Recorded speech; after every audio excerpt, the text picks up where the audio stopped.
Começa agora a Mirte Notícias, o seu boletim diário de informações de Minas Gerais. Hoje é terça-feira, 14 de fevereiro, e está começando a Mirte Notícias. Política. Governo vai retomar obras de 32 mil unidades do Minha Casa Minha Vida. O governo federal pretende retomar ainda neste ano as obras de 37 mil unidades habitacionais do programa Minha Casa Minha Vida, que estão paralisadas. Segundo o levantamento, 170 mil unidades não foram concluídas pelos governos anteriores, sendo que 80% das obras foram contratadas entre 2012 e 2014. Somente hoje serão entregues de forma simultânea 2 mil unidades habitacionais em 9 municípios de 6 estados.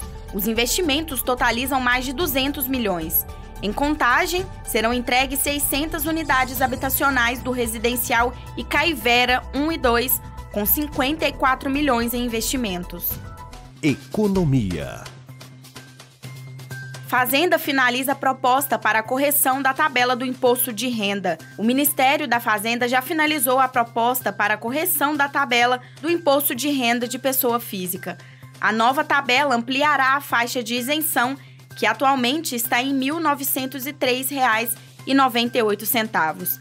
A proposta aguarda agora a decisão final a ser dada pelo presidente Luiz Inácio Lula da Silva.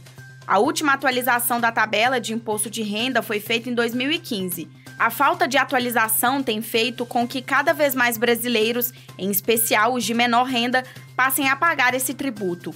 Com o valor do salário mínimo em R$ 1.300, pela primeira vez na história do país, pessoas que ganham R$ 1.500 de salário mínimo serão taxadas.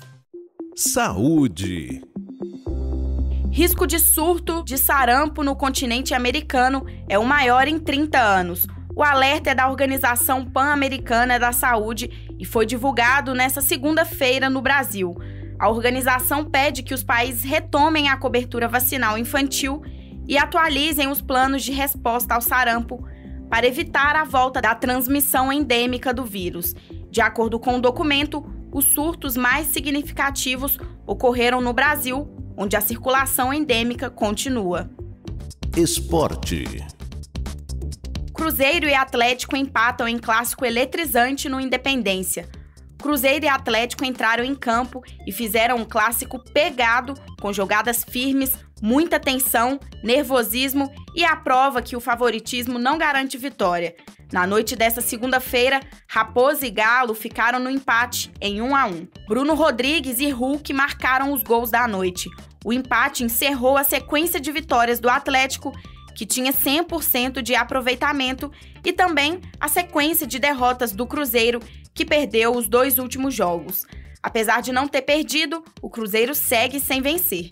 Já são 3 jogos sem vitória. Polícia.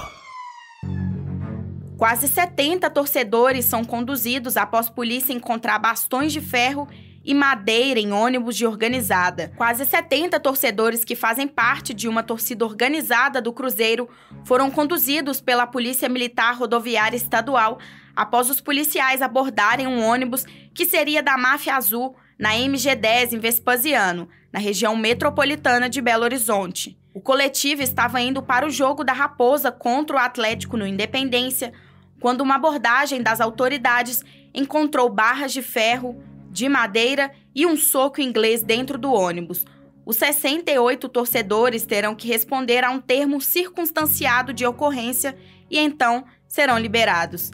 Mais cedo, a Polícia Militar Rodoviária havia apreendido um revólver calibre 22, um bastão de beisebol, um soco inglês, foguetes e pedaços de pau em um veículo que também seria de torcedores do Cruzeiro. Os policiais rodoviários estavam fazendo uma operação também na MG10, tradicional em dias de clássico, quando avistaram um Fiat Uno suspeito. Os policiais foram abordar os homens que, apesar da sinalização dos agentes, não pararam. Eles fugiram pelas ruas que alimentam a rodovia e abandonaram o carro na região do Morro Alto, em Vespasiano. Fique agora com a previsão do tempo. Nesta terça-feira, as condições meteorológicas são favoráveis ao tempo instável, com pancadas de chuva típicas da estação do verão no oeste, sul, centro e sudeste mineiro, em resposta ao forte aquecimento, aliada à disponibilidade de umidade na atmosfera. A massa de ar quente continental, relativamente mais seco e estável, dificulta a formação de nuvens de chuva no norte e leste do estado. As temperaturas seguem elevadas em todo o estado e faz calor da ordem de 36 graus no Jequitinhonha e no norte de Minas Gerais. Em Belo Horizonte, a terça-feira será de céu parcialmente nublado a nublado, com pancadas de chuva e trovoadas, principalmente a partir da tarde. A temperatura mínima foi de 19 graus, a máxima estimada é 31 graus e a umidade relativa mínima do ar fica em torno de 50%. Eu sou Isabela Lana e te espero amanhã com as principais notícias do dia. Esse foi mais um Amirte Notícias, o seu boletim diário de informações de Minas Gerais. Acesse portalamirte.com.br e fique bem informado.